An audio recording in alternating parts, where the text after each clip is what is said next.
Alright everybody, welcome back to the channel. We're at Parkway Brewery with Mike here. He's going to give us a rundown about how the brewery works. So introduce yourself, Mike, and let us know about yourself. I'm Mike Pensinger. I'm the GM and brewmaster here at Parkway, and I guess I'm the guy that has to pay the paychecks and stuff. So along with make beer and do all the other stuff. So we're a great family-oriented company. We tend to take care of our own people and take care of the community, and that's kind of what our values are. So we make great beer and we sell great beer. That's we awesome. give back as much as we possibly can. That's what I was going to ask is, what made you want to start a beer company? So I've only been here for 4 years. We've been open for 8. I'm a retired Navy chief. Oh, thank you. I retired in 2004. I started brewing professionally in 2002 in Virginia Beach, and I made my way through about 5 breweries until I came here. The original founders had sort of this wild hair. They wanted to open a brewery up, and one was working in a brewery, and he has friends that own Breckenridge, and they decided to get together and make this brewery. And they've both since left the company, but they one still retains a little bit of ownership in it also. And, we're just moving on. All right, now what kind of beers do you do? Beer, ale, what all kinds of stuff? So beer's a big group, and in the term beer, we have ales and lagers and pilsners, and you name them all. Ale and lager are pretty much the 2 main categories. Lager beers ferment a little colder, have a little crisper finish. Ale beers ferment a little warmer and faster and have a little more full-bodied finish. So if you hear an India Pale Ale, obviously ale, any of the mega beers that you get around, like Budweiser, Miller Coors, they're all lagers. I didn't know that. There's a new trend in craft where we're going to lagers. A lot of lagers we produce. We actually make one here too. There are still people that want the lighter beer. I actually prefer the lighter beers, honestly. Our best seller is our India Pale Ale, Get Bent IPA. We sell a lot of it, 106 cases a day. Oh yeah. That's just a lot. It's a pittance to some of the bigger companies, but it's for us. We're like staggering. That's impressive. It's 100 cases a day, over a pallet a day. That's impressive right there. And that's just in Virginia, and we're distributed in 3 states right now. So. What states do you distribute in? So we're active in North Carolina, West Virginia, parts of West Virginia, and Virginia, and we're also authorized in Tennessee, but we're still trying to work some bugs out of getting into some stores now. Look out, Tennessee people. So they're coming. They can come over to Bristol and pick it up, though. Any of the grocery stores. All right, well, let's go ahead and walk around and see what Mike can show us today. Okay. You come this way, and we'll start at the beginning of the process. Oh, wow. Those things are huge. Those are huge, people. That is awesome.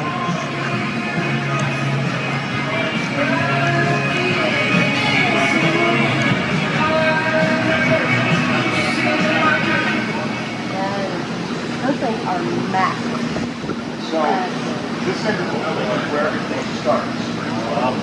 This is our main system. It makes 30 barrels of beer.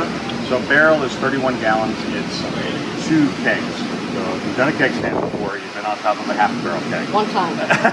One time I So we make basically 60 kegs of each batch. Normally on a Wednesday, we run 4 batches back to back. We start at about 4 in the morning. We get done about 9:30 at night. And that makes 120 barrels, which fills up our big tanks that we get to. The magic all starts.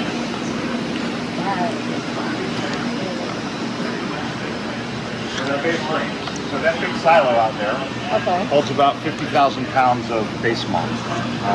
Malt with barley is the base of most all beer.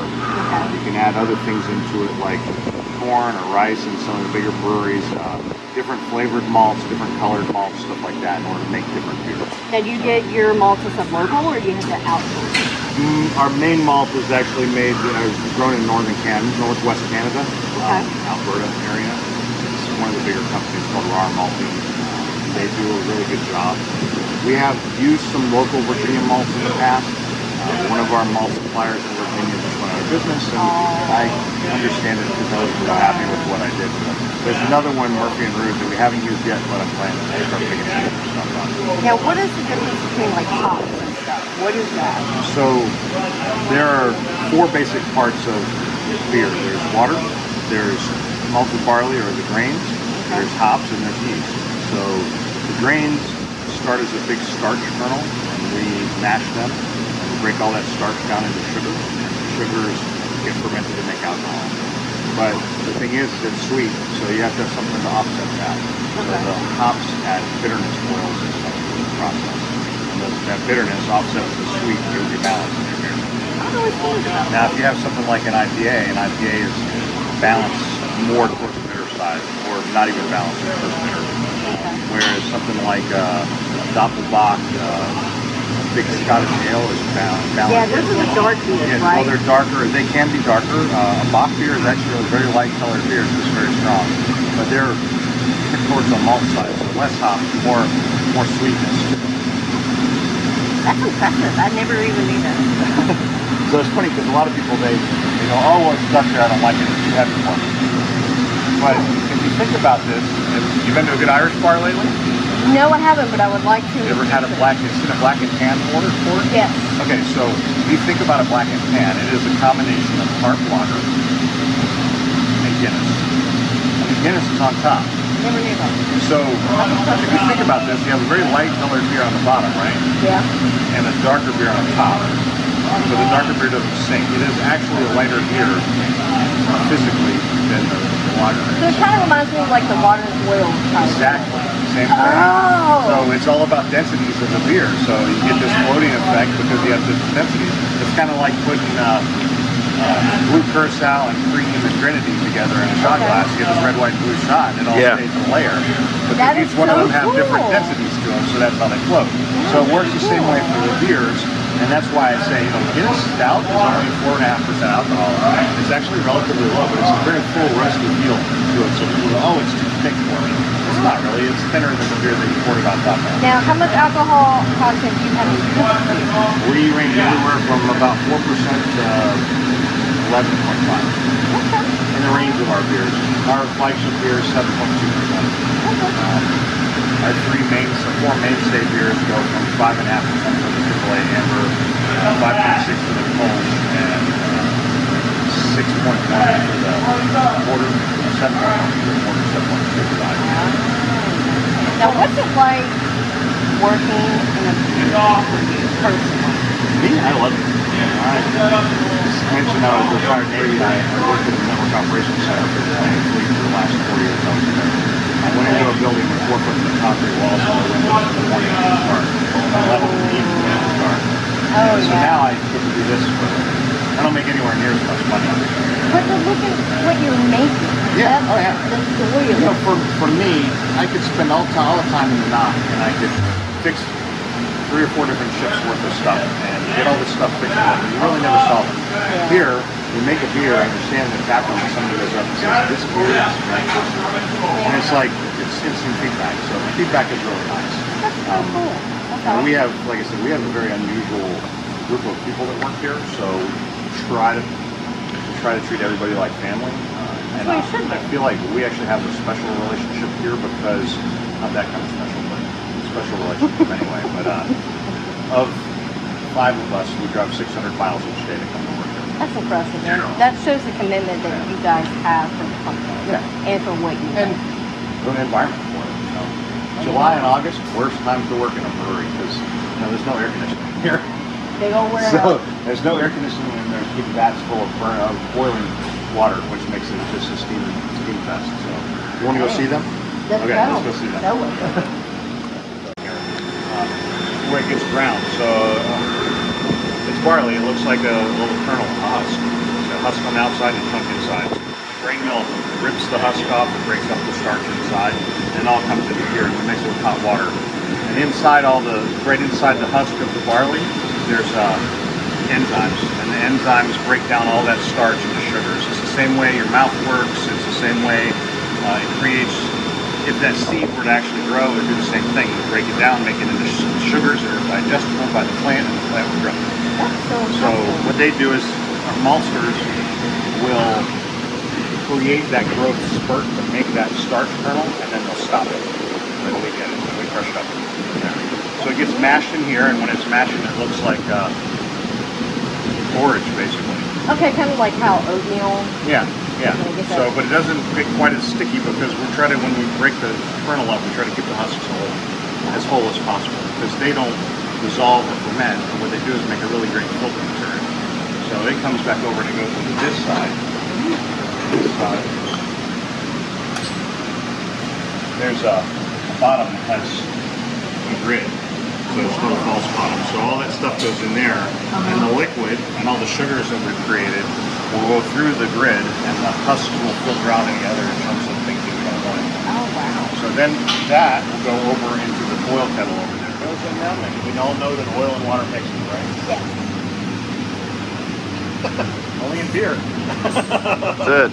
I didn't know that. So, we were just talking about it. Our oil is on top of the water. Where You it know, separates. You have to get it to emulsify, so when you're cooking, you have to, I just wait. Oh, sorry. If you were cooking, you have to put something like an egg white in there, something that makes it emulsify to get it together so your dressing doesn't break. Yeah. So in our case, we add heat and sugar, and then the hops, some of the oils will dissolve in, and that's what gives us three things. It gives us bitterness, it gives us flavor, and it gives us aroma. So the first hops we put into the thing actually give us the bitterness. It boils for so long that all the things that make flavor and aroma boil off. But then there's the next part, the middle hops. They're in long enough that it boils off the aromas, but the flavor is still there. It still has a little more bitterness. And the very last thing you put into it, you can smell that stuff, but it's only there for a short amount of time. Less bitterness gets created, but more aroma and less flavor. And after it all gets done in there, the meter here is finished with it, it goes over into that vessel over there where it spins around, and all the hard stuff, all the vegetative matter, the hops and everything that we put into it, plus some coagulated proteins and stuff like that will settle in the middle, and then we'll suck it off and we'll chill it. And we'll go downstairs and watch it. Look at that. Nice.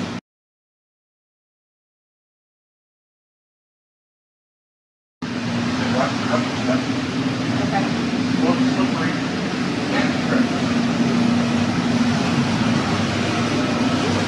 So when it comes out of the boil kettle, it's at 212 degrees. Plus it's sticky. So it like sticks to you. It's a really bad thing to get it on you. And it goes into the whirlpool where all the stuff settles out. And we pump it out of the whirlpool through this little thing right here. This thing is efficient enough that it can take cold water from the tank behind us over here to chill that from 212 degrees to 68 degrees. Oh, wow. As fast as we can pump it. That is impressive. Because at this particular point is when we're going to add yeast into it. Yeast is going to eat the sugars. But yeast doesn't like anything over about 100 degrees. That's true, because that's true when you make bread. You have to have it at a certain So temperature. you proof yeast at like 105 just to get it going, and then get it activated. So, but it wants to be warm. In our case, our yeasts are real specialized, so at different temperatures they can produce different flavors too. Have you ever had a Hefeweizen before? No, I haven't. Wheat beer, foggy wheat beer. I may have. Okay, so they have banana and clove overtones to them. Well, if you ferment them a little bit hotter, like 72 degrees, it makes more clove. Okay. And if you ferment it at 68 degrees, it makes more banana. So every one of these Hefeweizens is a little bit different adjustment of both the malts that go in them and the ferment temperature in order to create a profile that's unique to that particular food. That is awesome.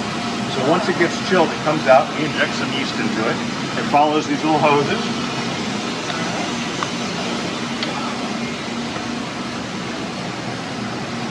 And it goes into a fermenter. So we have, Parkway, we have two 30-barrel fermenters, so one run through the brew pot. We have four 60-barrel fermenters, so two run through the brew pot. And then three 120 barrels of spoils. So next week we'll run, on Tuesday we'll run a single batch, a double batch, and then Wednesday we'll run a four-way batch. So this particular beer is a 60-barrel batch. It started on Tuesday. It's our sour blueberry ale. It's called a kettle sour, so when we brew it, we do all that stuff, we boil it for a really short time, and then we chill it down to about 100 degrees, and we put an in-house prepared lactobacillus culture. So lactobacillus, everybody goes, oh, lactobacillus, but if you eat yogurt, you eat at least 5 different versions of it. Oh. That's what makes it sour. So it's how you make yogurt anyway. So we use this stuff, and we bring our pH from 5.5, which is relatively acidic, down to 3.3 in 2 days. That's impressive. We created this starter in-house because we our grains actually have lactobacillus in them. Yeah. So we use our own grains to grow a starter of this lactobacillus. And then every time we make this beer, we siphon off a couple kegs so we can make the next batch of it. So you can keep a sour going all the time. Plus, it's much stronger than buying a culture from someplace, and it's a lot cheaper too. Yeah. So, Doing your own is a so lot when it better. goes into here, fermenters have these cone bottoms. They don't always have to have cone bottoms. There are a lot of places that have flat bottom fermenters themselves. But the cone is something that they figured out that the yeast is 60 degrees. The yeast, when it's done with its job, likes to roll down the hill and settle in the bottom. Pretty much like sediment. Yeah, so it's sediment to the bottom. Same concept. We actually, depending on the beer, like this beer, the yeast we use in this will be the last time it gets used. Okay. But if we are doing something like our Kolsch beer that's in that tank or our IPAs, we pull yeast off of it so that we can move into the next batch.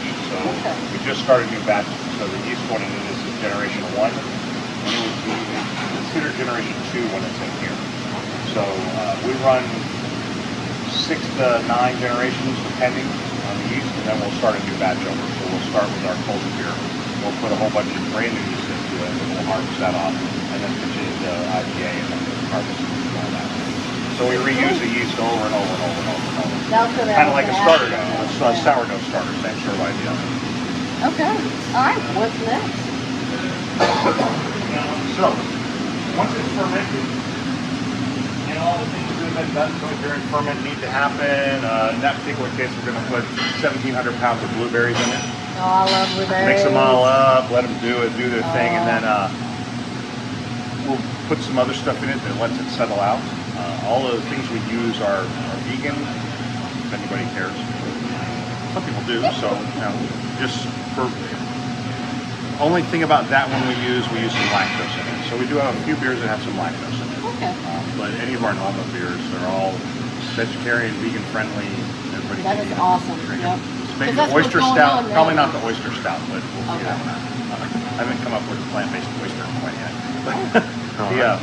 So at that point, it's relatively clear, but we want to make it really super clear. Most beers. So we run it through this cool machine. This machine is a centrifuge. So we're an unusual brewery because of our size. There are very few people that have centrifuges. Normally, the much bigger breweries have these. Okay.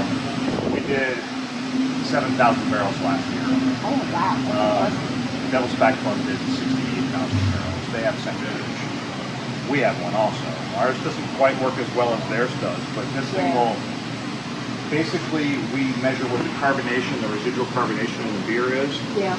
and then we know what our target is, and we dial in what carbonation level we want and add in the extra amount, and it spins it at 19 Gs. All the particles and the yeast and everything comes out of it, gets dropped out of it. So it's separate.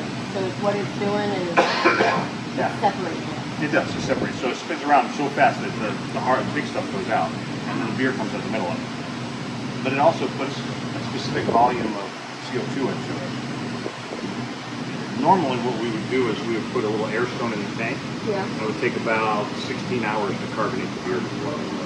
So we use Boyle's Law, partial pressure, gas pressure, a certain amount of pressure at the top.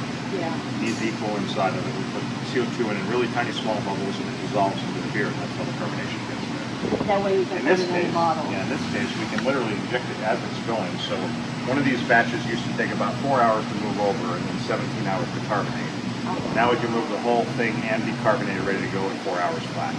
That makes it a lot simpler. The savings in time makes a huge difference. Plus, the efficiency of carbonating in a tank is only maybe 60 or 70%.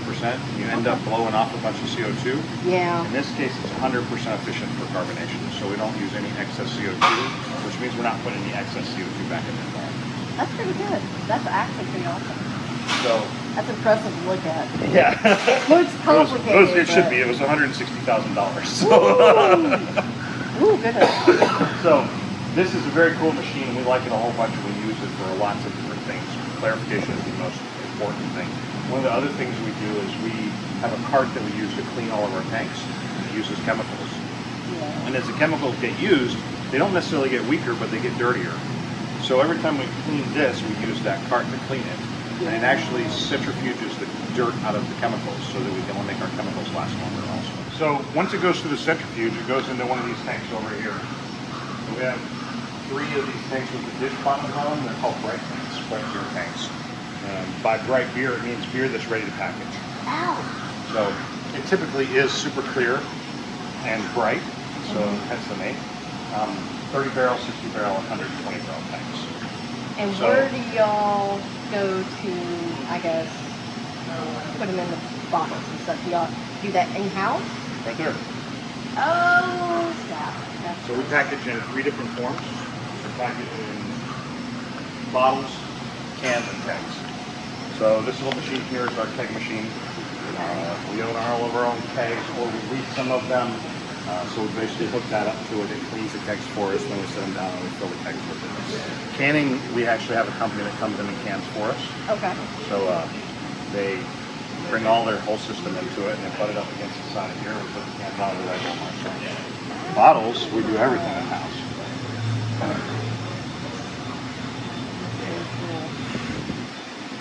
Now, what is it like a certain colored bottle that's good for beer and ale? Brown.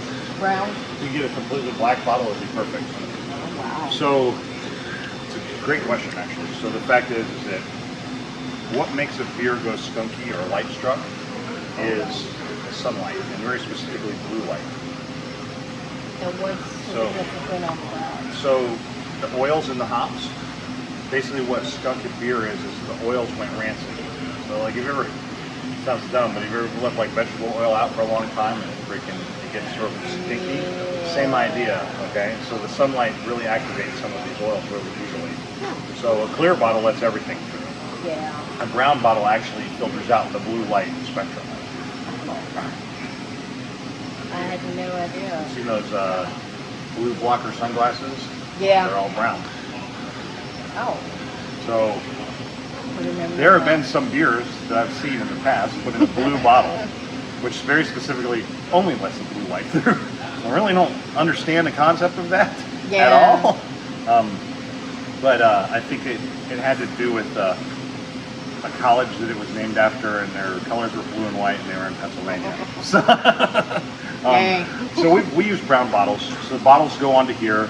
We're that type of place. We built our own depalletizer. So we get the bottles coming on pallets with 2,250 bottles on it. We jack them up and we push them in. Yes, this really is parts of an old. I was just saying that looks. It's a garage door opener. Really? Yeah, that we repurposed into a. Hey, sweep. whatever works. So we push a button and a little sweep back there pushes all the bottles onto the conveyor lines. Conveyor takes the bottle goes around the corner, bottle comes up to here. As long as that side of it's not full, it puts a label on it. So the bottle comes through here, it puts a label on it, it presses the label on. That little machine dates our bottle. Okay. Puts the date it was bottled in the time, so we can track it. Comes off of here, goes into this machine. So this machine is a rinser, a filler, and a capper, a post rinser. Wow. That's, So- I would have never. How fast does it? I mean, how many can you get, like, per day when they're filling them up? 700 to 800 cases. So Ooh. this machine is designed to run at a maximum speed of 66 bottles a minute. Wow. We That's typically impressive. run it at 50 to 55. Yeah. No machine has ever built to like consistently run at their full speed. Yeah. They're kind of designed to be at like 70%, so we're a little above that. I think this company, we're one of their larger breweries that has it. They also have a machine like this in a kombucha factory somewhere that has about 12 million bottles through it. Ooh, We have 3 million through ours right now. that's impressive. And that's in 2.5 years. That is So so basically cool. the bottle comes in, it gets picked up by a little clamp thing, it gets flipped over and rinsed out Yeah. and drained, and it comes back down, it goes in, it goes around. As long as there's a bottle on a little platform, it'll push the valve up. It vacuums the bottle out, get the oxygen out of it, Yeah. and then it equalizes it, and it opens the valve, and it fills by gravity around it. Oh It my comes God. around, and it lets the pressure off, it comes down, We sprayed a little bit of foam off the top, and then we